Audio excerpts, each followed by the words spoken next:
Good evening, everybody. Apologies for that. We had some technical difficulties with connecting to the live stream, but that's all now sorted. So my apologies again. Vic, apologies for absences. Thank you, Chairman. We've got apologies from Councillors Mead and Malcolm Victory. Thank you. And obviously just one item on the agenda this evening, but do we have any declarations of disclosable pecuniary interests or any other disclosable interests for that agenda item? Tom? Yeah, Chairman, just for the sake of being absolutely clear about this, a counter proposal has been discussed and agreed in principle by the County Council. I am a member of that council and therefore would want to put that on the record. Thank you. I think we can recognise all county councillors, can't we? Yeah, thank you, Chairman. I think just note there are county councillors in the meeting. Thank you, Tom. Thank you, everybody. There are no chairman's announcements. There's no public participation. So let's move to agenda item 5, local government reorganisation proposal. And I'd like to invite Councillor John Gallagher to move the recommendations in the report. Thank you, John. Yeah, thank you, Chair. Local government reorganisation. So after nearly a year and a great deal of discussion and engagement with residents and the many stakeholders in Worcestershire, we are at the point where we will be submitting by the 28th of this month our LGR proposal. I'd first of all like to thank the officers and the members for their commitment and engagement throughout the whole process. We've tried to keep everybody informed as best we can and taking in the feedback from members as we progress through this process. This is the biggest change to local government that has occurred in 50 years. And I think I can remember the previous one because it was quite interesting at the time as to what it would mean. And now we're at 50 years on, we've got another big change in front of us, and it will have a profound effect on our communities and the services that they depend on. I would also like to thank KPMG and Mutual Ventures, who we have contracted, the 5 district councils have contracted them to have worked up the proposal. They produced the proposal for submission and it will go in when each council has ratified it at their council meeting. We're the second council. Redditch did the ratification yesterday and passed it unanimously. Ours is tonight, and we have Bromsgrove and Wychavon tomorrow, and next Tuesday we have the final one, which is Worcester, proposing the north-south unitary. To remind you, we have examined a great deal 2 primary options, and we are one of those 5 councils just mentioned who have determined that the better option for Worcestershire is the 2 unitary one, a north unitary and a south unitary. It best meets the criteria that government have set out for us to consider, and that they will consider and evaluate all the proposals that will go into them. It will be against the 6 criteria that they've identified. The proposal that KPMG has produced is a long report. It takes a lot of reading, a lot of toing and froing with it. I know you've read it all and are familiar with the ins and outs of it. So what I'll do is I'll just outline the salient points. The 2 unitary councils will shift public service delivery from crisis to prevention. It will provide more connected and empowered communities, and decisions will be made locally and close to communities. It limits the increase in council tax, particularly in the south, where there will be a fairer harmonisation approach, and it will have more responsive local services. It will separate departments out, but between north and south. But where these departments can share, it makes sense that they will do so. So it's not entirely a full disaggregation. It will do so where it makes sense to disaggregate, where it makes sense to bring together and have shared services, as we already have in South Worcestershire as well. There will be strong local economies tailored to the needs of the people and businesses. So there's a difference between the north and the south in terms of their demographics, and these can be focused on in terms of those differences to what you deliver for the north and for the south.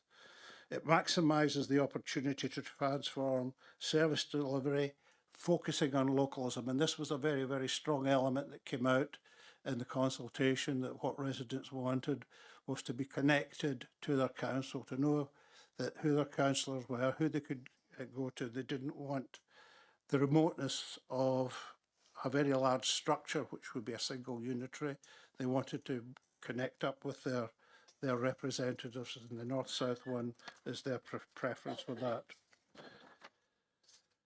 It is the only option that has been shaped and supported by resident and stakeholder engagement. So we had an engagement with the residents, and effectively it comes out about 2-1 in favour of the north-south. And it is overwhelmingly really the people's preference for the restructuring of local government.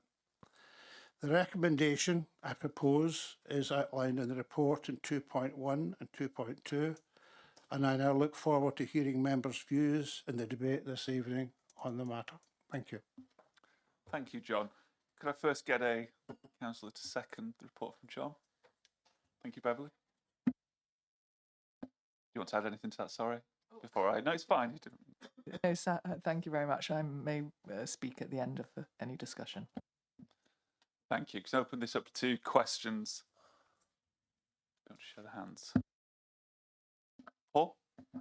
I just wanted to say I'm delighted that the mayoral options above this issue are now, the three options are equally weighted, and that has really made a difference. And it does confirm that some of the things that we were worried about are actually listened to. So I'm very pleased. Thank you very much for making sure that there was no link with Warwickshire at this stage, all 100 miles away or whatever it is by the edge. You get to London almost. Thank you. Thank you, Paul. Anybody else? Sarah? I might as well. I think for me, the only really important thing to read has been the response to Surrey. So I do know quite a few of the Surrey leaders, and I'm hoping everyone in the room has read what was responded to from Surrey. So as much as we tonight might want to go, let's have a north-south divide, it was quite clear in that response that they simply looked at the finances, and I doubt very much actually if they're going to read the 138-page report. They'll probably just go straight to the finance section and make that decision from there, where it probably will be one Worcestershire. What I think is disappointing is that all the councils across the country have had to spend 12 months focused on this. They've wasted taxpayers' money on it. We haven't spent the time looking about how we're actually going to deliver the services. And I don't see that the government are going to go, that's a really good idea, split it in two, have shared services, because that doesn't really make any sense. So I might be a lone voice in the room, but I have read what's happening in Surrey. We have the county council supporting it. We now have the MP supporting the One Worcestershire idea. It's not what I'd want. It's not what I'd have. But I think we need One Worcestershire with some very clear structures set out with area committees which work across a lot of the unitary authorities. So that gives the local focus on the things that are important. And as for the resident survey, I'm not sure 1%. This means 99% couldn't be bothered to fill the survey in. And I've not had a single email or a single question or anyone ask me about LGR. So it's important to us because we understand local government and what's happening, but most people really don't care. So that's where I am. It's not what I want. I think the government have done this really badly. They've wasted a lot of time and a lot of energy, but we're here. Thank you, Sarah. Tom? I'll tell you who does want it, and I was quite surprised to discover this yesterday. That is Reform UK in Worcestershire, who, as you know, are a controlling group on the county council. When asked yesterday specifically, invited to, even at this late stage, make representations to the government to abandon this nonsense, they said no. They thought it was a rather good idea. And I think from a county council perspective, I think they're looking at this as some kind of panacea, some way of blank check of getting them out of the great big deep hole their finances currently exist. So that's an interesting little bit of politics. I want to just speak about South Worcestershire for a moment, and particularly their council tax base, because the PricewaterhouseCooper report makes no secret of the fact that it's going to cost residents in South Worcestershire a lot more for poorer services. Why is that the case? Well, it's the case because in the PricewaterhouseCooper report, the competing report, it makes it very clear that the indices of deprivation and thereby the greater cost of children's services and older services are to be found in the North districts. These are their words, not mine. And also, when you look at the council tax base, in South Worcestershire, council tax from a district council perspective is lower than council tax in the North. So if you put those two factors together, the answer is that the people in South Worcestershire are going to pay a lot more. They're going to see a step change in council tax in the year that the new authority is vested. And I think that no one should be under any illusion about that.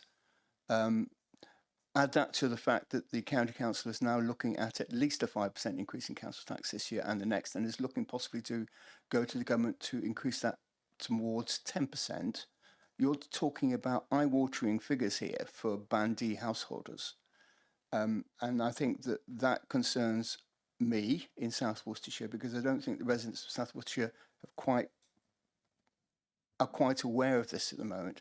Now, you could argue the opposite and say, well, isn't there a moral obligation for South Worcestershire to support its colleagues in North Worcestershire by taking some of the strain, the financial strain?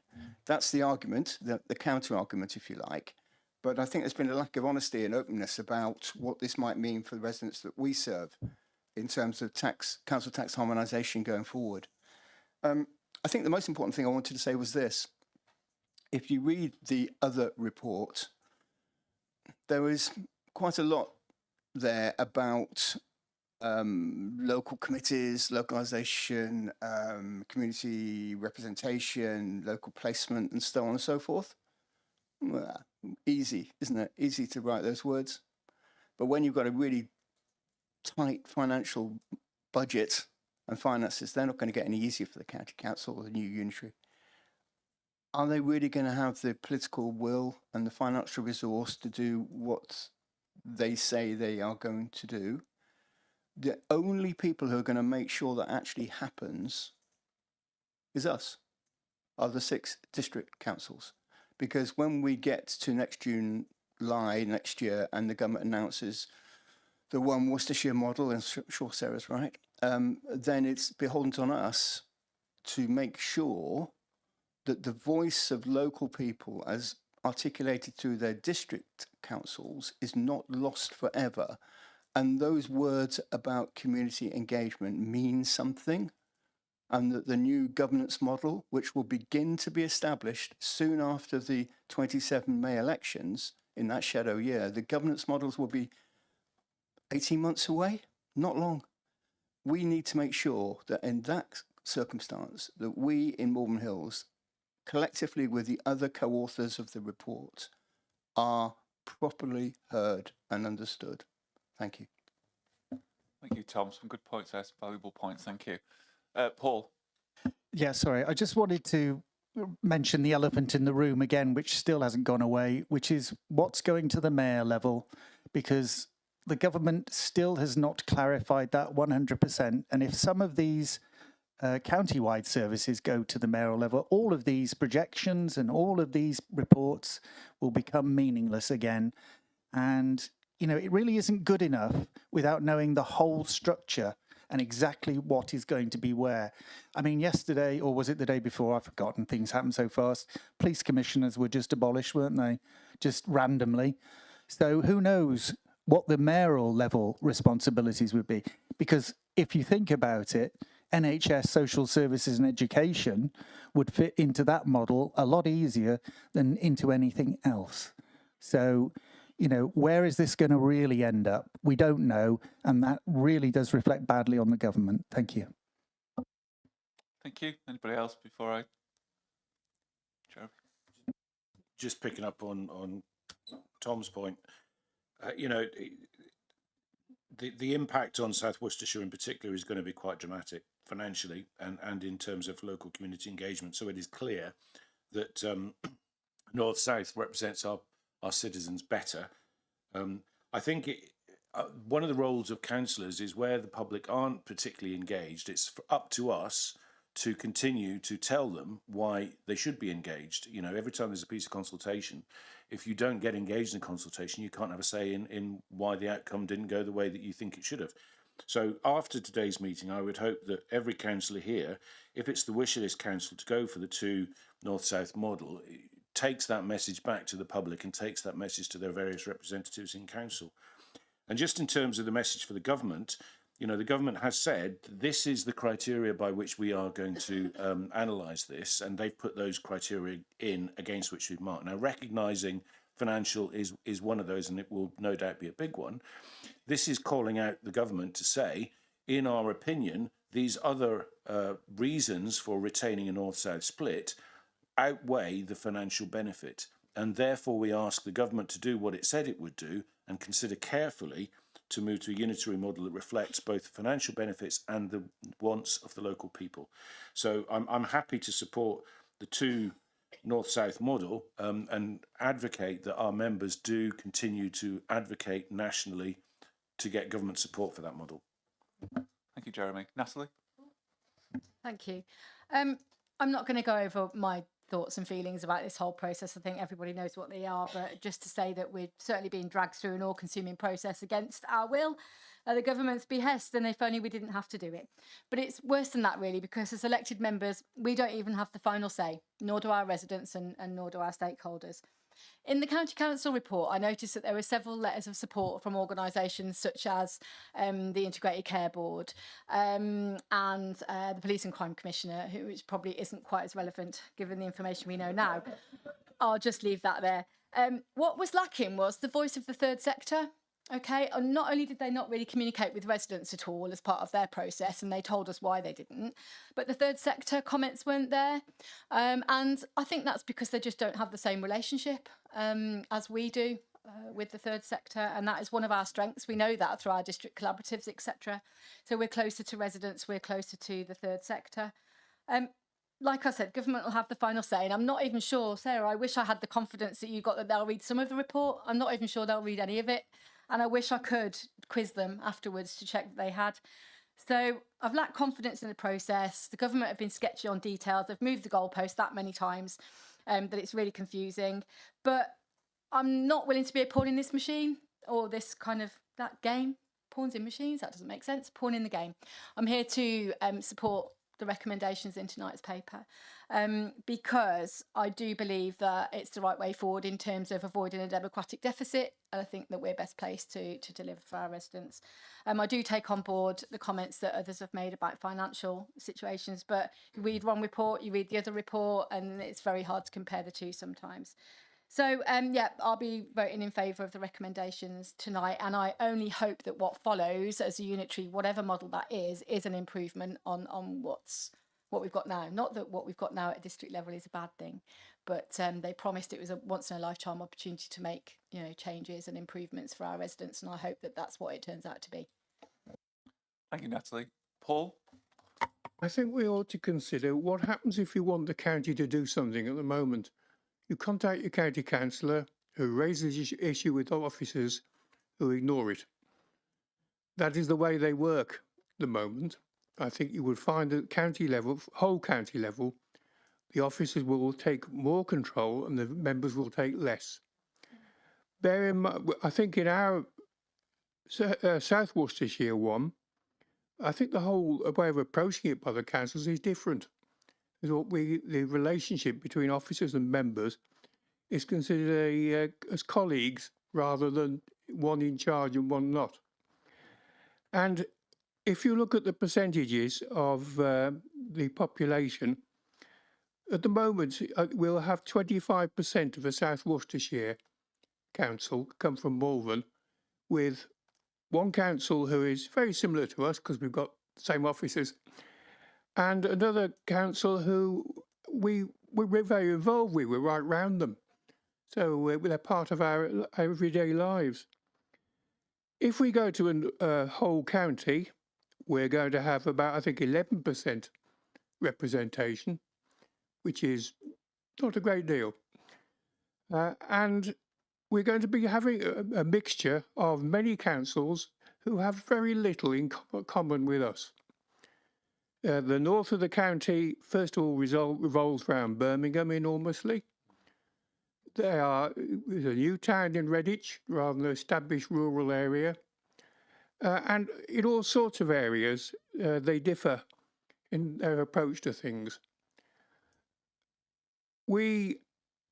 I believe we want to ensure that we keep as local as possible, and that means that we go for those two counties because we've got far more chance of keeping the things we value that way than joining with everybody. Thank you, Paul. Are there any other comments before I move this back? Thank you, Martin. Yes, thank you, Chair. Good evening, everybody. Just a quick comment back to Paul. As a county councillor, I find that, to be fair to the officers I deal with, they do actually come back to me. And I had a very good response today with a problem for 11-year-old residents. But they don't always get it right, so they're not perfect by any stretch of the imagination. I'm left with this thinking, having gone through all this at county as well, where the other week we had, I don't know how many hours meeting, started at 10 and seemed to finish about midnight, perhaps a bit earlier. And I'm left with the feeling, damn statistics and experts at the end of the day. And if we jointly employed another expert to produce another report saying the best thing we could do is stay with a county council and the district councils, that would give a totally different set of figures. And that'd be the glowing one for us to push forward. So I'm somewhat sceptical of both of them. But but looking at this, and I did email you, Vic, though I don't think I had a response. I'm sorry, perhaps you sent it and I haven't seen it, so apologies. It is that on page 11, that we're saying 62.5% support a North-South model and 37.5%. That's great, but what it really should say is, look, out of the 600,000+ people, we had less than 1% bother to actually respond to it. And out of those, certainly not all of them wanted one. Now, I know it says something similar like that on page 58, so I have actually read it all.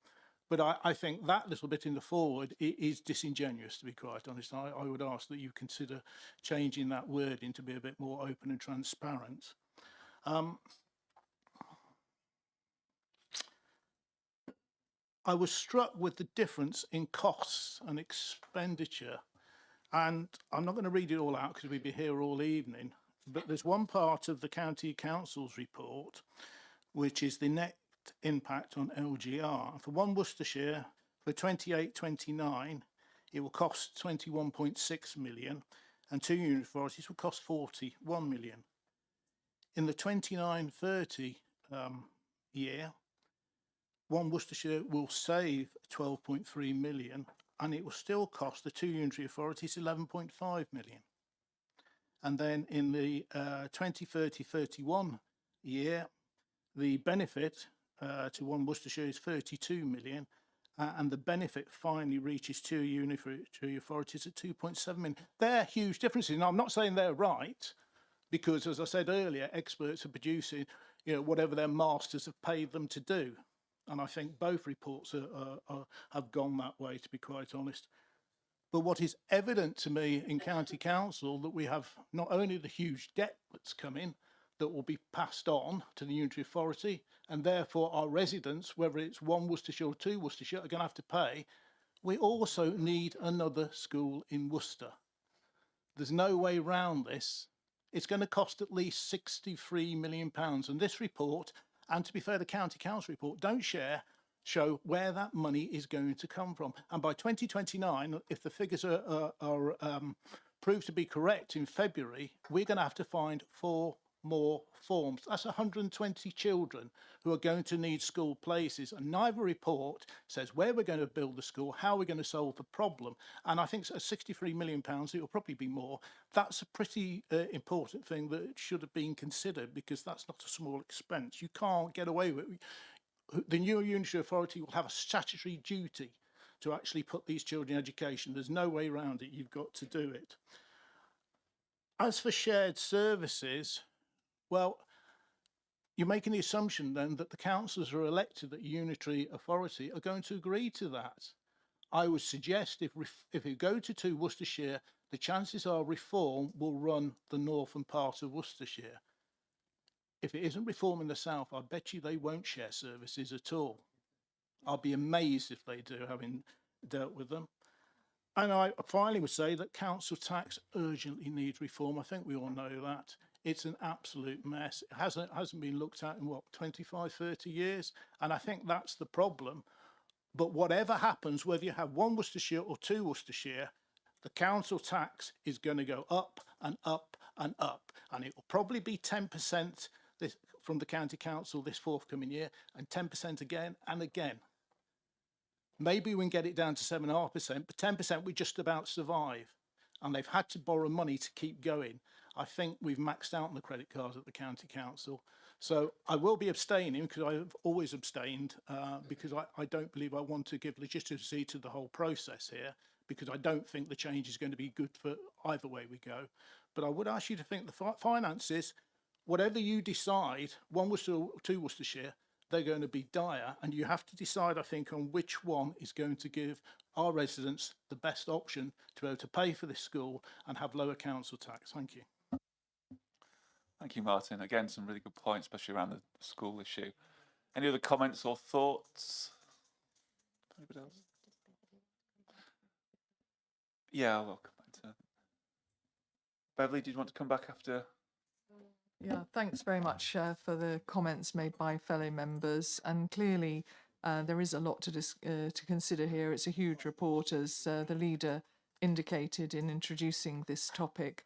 I think, to be honest, the key issue for me is about local representation, about greater localisation, but most of all, about a place-based approach, because the fact of the matter at the moment is that as a district council, we do not control highways, education.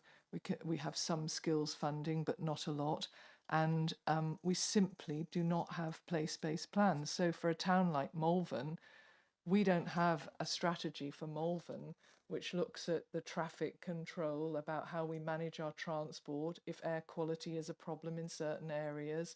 We don't control those issues. We don't control health matters relating to adult and children's social care. We rely on distant figures, and somebody did comment about councillors and members.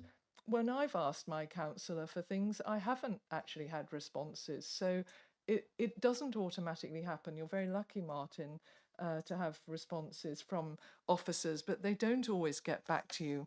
I don't think there's a huge difference in the payback looking at the report. And yes, there are greater savings according to the PwC and our reports on a 1 unitary, but there are savings from 2. Council tax, as you point out, needs reform, and it's on the agenda to be reformed, and hopefully it will be. So I think that what I feel is the biggest issue of all is having a place-based approach where you actually can have a plan for your place and you can implement it. And that doesn't happen in the current system. And so I do personally regard this as a big opportunity for us all, as an opportunity to actually deliver for our place, for our people, in a coherent rather than fragmented way. And the fact that, you know, we can actually think that what's here is the best solution is, to my mind, quite staggering, frankly. So I shall be supporting this recommendation, and I thank members for their thoughts and insights and the debate, and hope that we can go now to the vote. Thank you. Thank you. Before we do that, John, can you just remind us what we're voting on in terms of the motion? Is that okay? Yes, the recommendations are under 2.1, 2.2. 2.1 is the council supports the report attached as an appendix as the basis for the council submission to the government as its proposal for local government reorganisation in Worcestershire. And item 2.2, that the council authorises the chief executive, following consultation with the leader and other group leaders, to make any final amendments to the report attached as an appendix, and therefore to submit the proposal to the government by the deadline of Friday 28th of November 2025. Thank you. Can we take that to the vote, Misha? So all those in favour, could you raise your card now, please?